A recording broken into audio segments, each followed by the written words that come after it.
오늘은 부활을 보는 네 가지 시선, 부활을 보는 네 가지 시선이라는 제목으로 하나님의 말씀을 증거하겠습니다.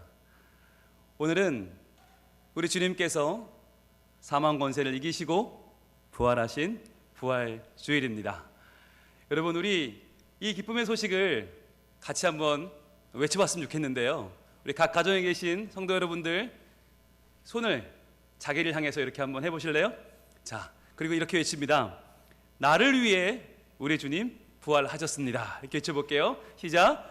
나를 위해 우리 주님 부활하셨습니다.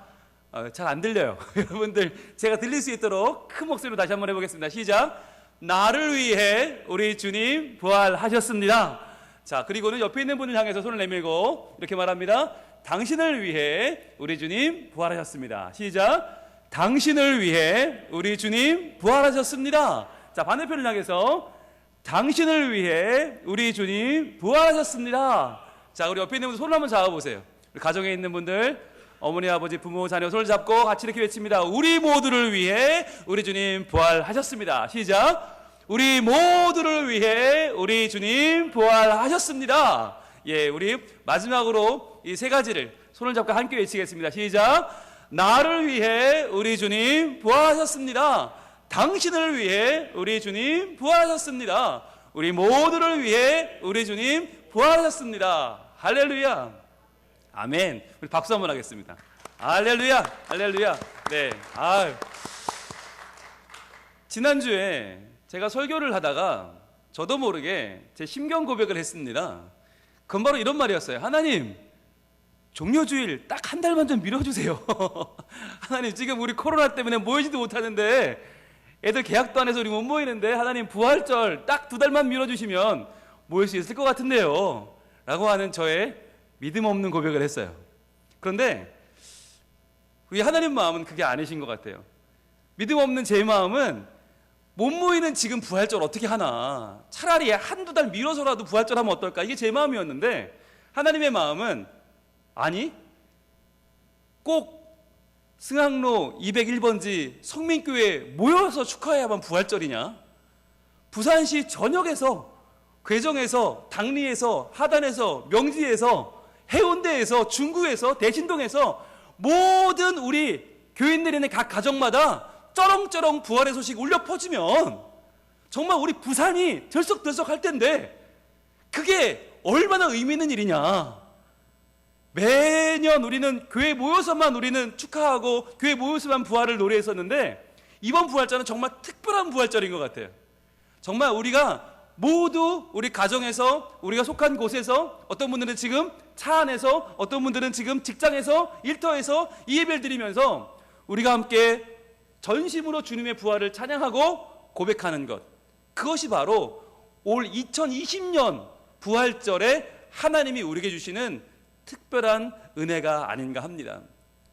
그래서 여러분, 이 시간에 제가 여러분 좀 도전을 드리고 싶은데 우리의 부활의 찬양으로 이 부산을 한번 쩌렁쩌렁 올려봤으면 좋겠습니다. 예, 우리의 목소리로만 찬양할 텐데요. 여러분 마음의 준비를 하시고 우리 살아계신 주님을 한번 찬양을 해볼게요.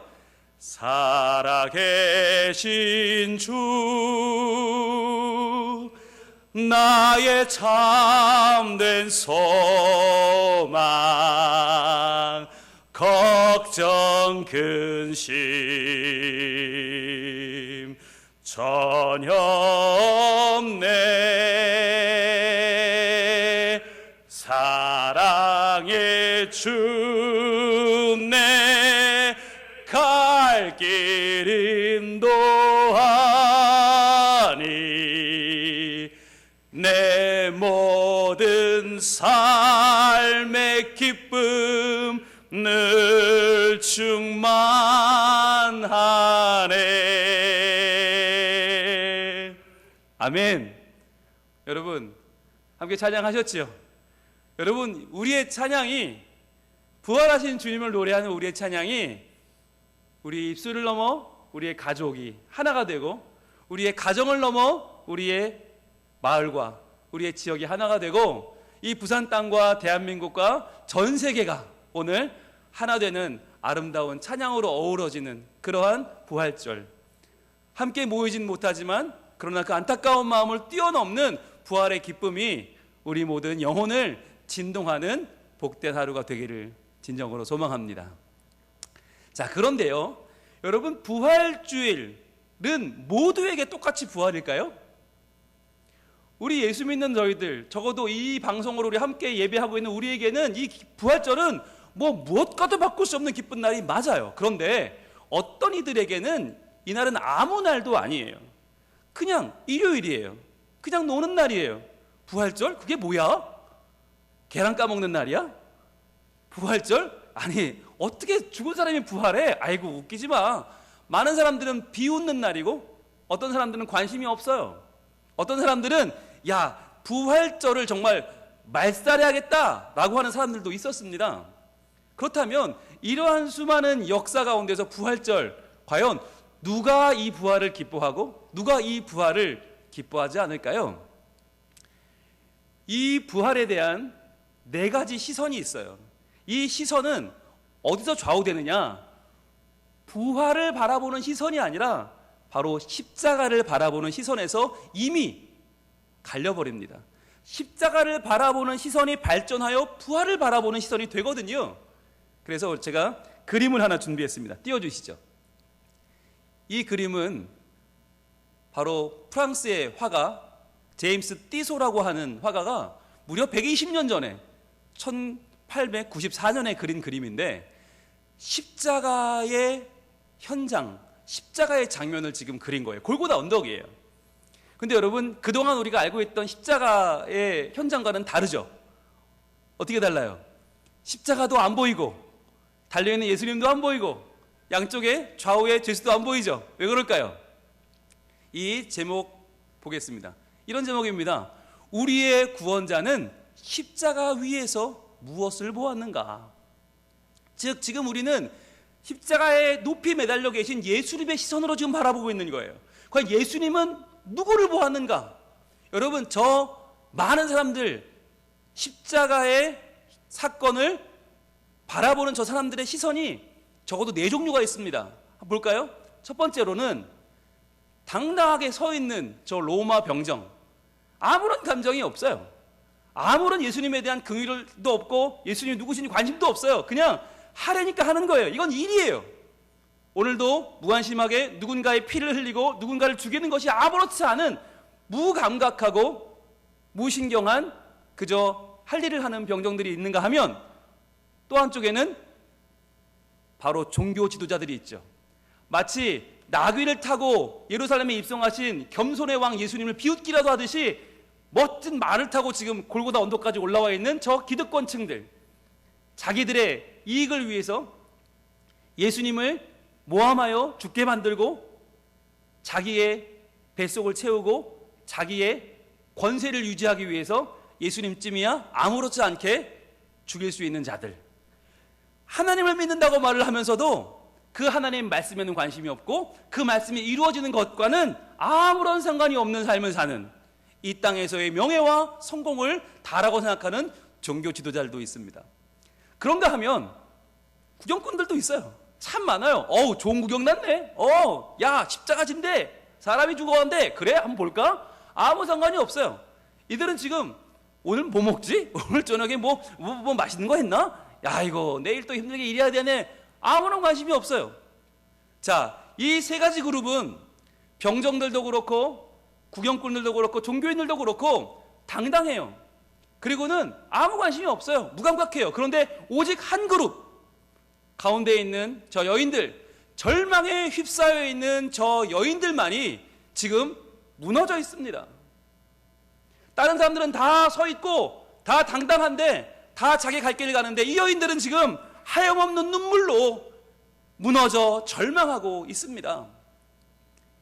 이 차이, 이 네 가지 시선 가운데에서 정말 부활을 참으로 경험하고 부활을 기뻐하는 자들은 과연 누구일까요? 두말할 것 없이 절망을 경험하는 자들입니다. 여러분, 이것이 부활의 역설입니다. 이것이 신앙의 역설입니다. 신앙은 십자가 앞에 당당한 자들, 십자가 앞에서 무관심한 자들, 십자가 앞에서 자기의 삶을 그저 살아가는 것으로 내 할 일을 다 했다고 말하는 자들에게는 부활은 전혀 기쁘지 않아요. 부활은 감격이 아니에요. 그런데 십자가 앞에 절망해 본 자들, 무너져 본 자들, 그토록 사랑했던 예수님이 지금 십자가를 지고 피 흘리는 것을 가슴을 치면서 내 모든 인생의 나락에 떨어지는 것을 경험한 자들에게는 이 부활이 너무나 큰 기쁨이요 감격이 된다는 것입니다. 자, 그렇다면 과연 우리는 어떨까요? 과연 저 세 가지 시선은 교회 밖의 시선이고 이 여인들의 시선은 교회 안에 있을까요? 그렇지 않아요. 우리 안에 이 네 가지가 다 있어요. 볼까요? 우리 중에 어떤 사람들은요, 분명히 교인이에요. 교회 나와요. 그런데 하나님의 법에는 관심이 없고 세상의 가치를 따라 움직이지는 않습니까? 사람들의 말에 관심을 기울이고 온통 세상 사람들이 뭐라고 하나, 세상 사람들의 그 원칙과 원리를 따라서 움직이는 것, 그것에 내 할 일을 다 했다 생각하는 교인은 없습니까? 그런가 하면 나 교회 오래 나왔어. 이 정도면 훌륭한 사람이야. 내 삶을, 내 종교 생활을 자랑하면서 다른 사람을 자랑하는 것을 정죄하면서 하나님의 뜻을 왜곡하는 신앙인은 혹시 없습니까? 그런가 하면 우리 중에도 구경꾼이 있어요. 믿음이 있다고 하는데, 교회 나온다고 하는데, 그러나 아직 하나님 나라에는 관심이 없어요. 뭐 천국? 부활? 아이고, 그거는 뭐 있으면 좋고 없으면 말고 그냥 내가 교회 나오는 게 좋고 인정받고 사랑받고 내가 뭐 직분도 받으면 더 좋고, 이런 식의 구경꾼 신앙도 있어요. 그런데 우리 중에는 어떤 마음이 있어요? 절망하지만, 그러나 그 절망 가운데서 희망을 찾고 있는 사람들이 있어요. 내가 예수를 믿지만 내 삶에 너무나 달라지는 게 없어서, 예수님을 믿는데 나는 여전히 세상이 좋아요. 나는 여전히 세상의 가치에 빠져 살고 있는 게 너무나 가슴이 아파서 매일매일 회개하며 지내는 심령들이 있어요. 고난주간 내 삶 바꾸기를 소원했지만 여전히 바뀌지 않는 내 삶 때문에, 완고하고 꺾이지 않는 나의 욕심 때문에 하나님을 더 붙잡고자 절망하는 우리의 마음이 있지 않겠습니까? 여러분, 이 마음, 그러나 그 절망을 절망으로 두지 않으시는 예수님이 우리의 주님이십니다. 여러분, 오늘 본문은 이 여인들에 집중합니다.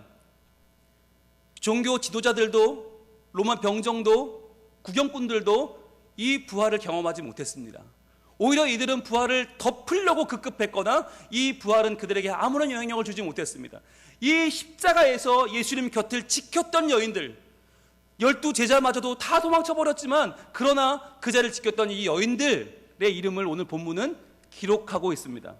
우리 오늘의 본문 요한복음 19장 25절을 함께 읽겠습니다. 시작. 예수의 십자가 곁에는 그 어머니와 이모와 글로바의 아내 마리아와 막달라 마리아가 섰는지라. 여러분, 이 예수님을 끝까지 따라가며 그 고통 가운데 절망했던 여인들, 이 여인들이 누구냐? 바로 안식 후 첫날 그 새벽에 예수님께 향품을 부어드리려고 예수님께 향해 달려가던 그 여인들이에요. 즉 예수님의 십자가 고난 가운데 절망했던 여인들이 부활의 아침을 깨웠다는 말입니다. 이 여인들이 빈 무덤을 처음으로 봤고요, 이 중에 막달라 마리아라고 하는 여인은 부활하신 예수님을 처음 만나는 첫 증인이 됩니다. 놀라운 일입니다. 자, 그런데 중요한 거, 이들의 이름의 비밀이 있어요. 이름. 자, 이들의 이름이 뭘까요? 자, 보세요. 4명의 여인이 나오는데 그 어머니, 예수의 어머니 이름이 뭐예요? 마리아죠. 마리아입니다. 이모는 이름이 뭘까요? 이모도 이름이 마리아예요. 이모가 누구냐? 유명한 제자 야고보와 요한의 엄마입니다. 세베대의 아내입니다. 이 여인의 이름이 마리아예요. 언니도 마리아, 동생도 마리아.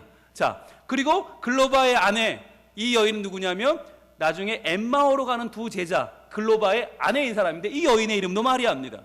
그리고 마지막으로 막달라 마리아, 7 귀신 들렸던 여인, 예수님이 고쳐주신 여인, 이름 막달라 마리아예요. 막달라라고 하는 그 지역, 하나님의 탑이라고 하는 이름을 가진 그 막달라 지역의 마리아. 자, 그러면 중요한 거, 예수님께 마지막까지 따라가 절망했던 그 여인의 이름이 다 마리아인데 마리아의 뜻이 뭐냐? 쓰다라고 하는 뜻이 있습니다. 쓰다. 자, 쓰다라고 하는 이 이름은 히브리어로는 미리암이라고 하는, 모세의 누이죠. 미리암이라고 하는 이 이름이고, 아람어로는 마리암이라고 하고 헬라어로는 마리아라고 하는데, 이 마리아의 이름은 쓰다, 고통스럽다는 뜻이에요. 그러니까 이 마리아라는 이름 뜻에 뭐가 담겨 있냐?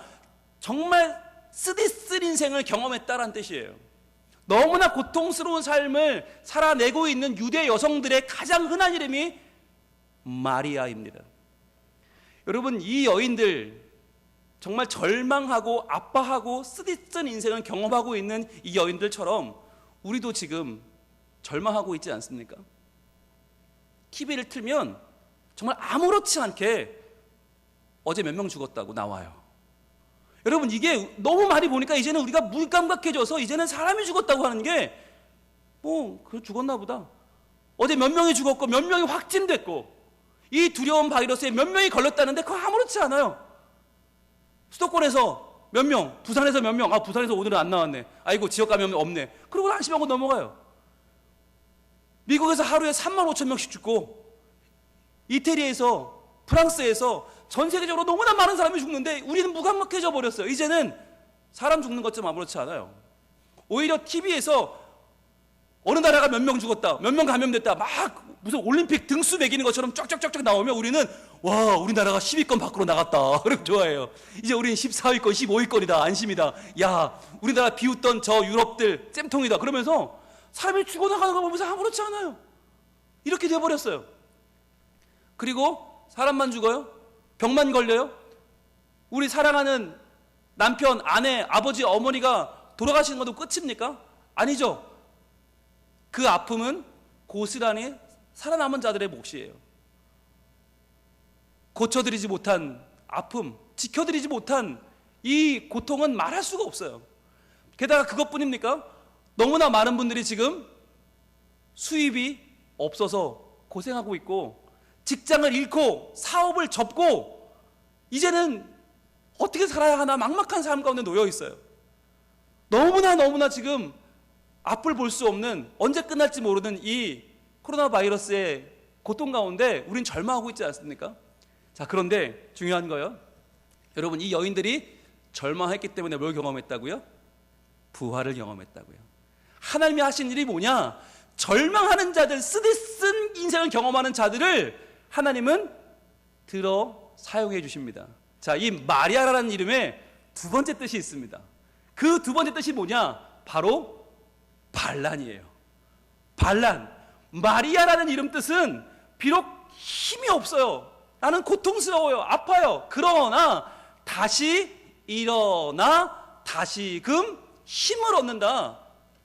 반란을 일으킨다는 이름이 마리아에 들어있어요.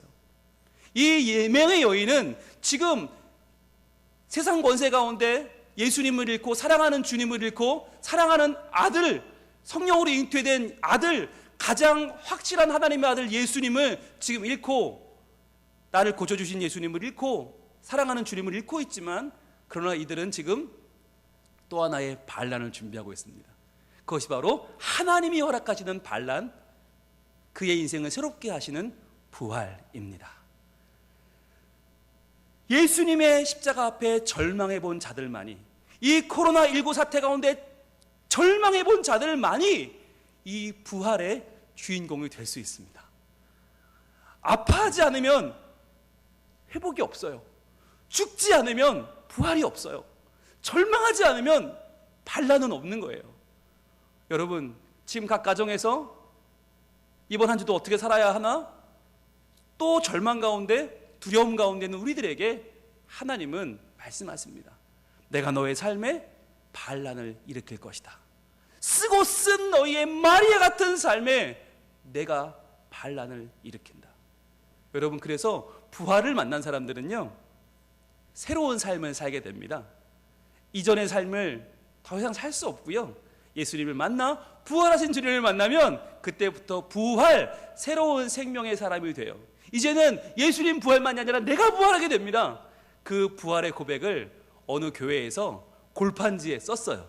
그래서 이전의 내 모습과 지금의 내 모습을 골판지에 써서 들고 나와서 간증을 했어요.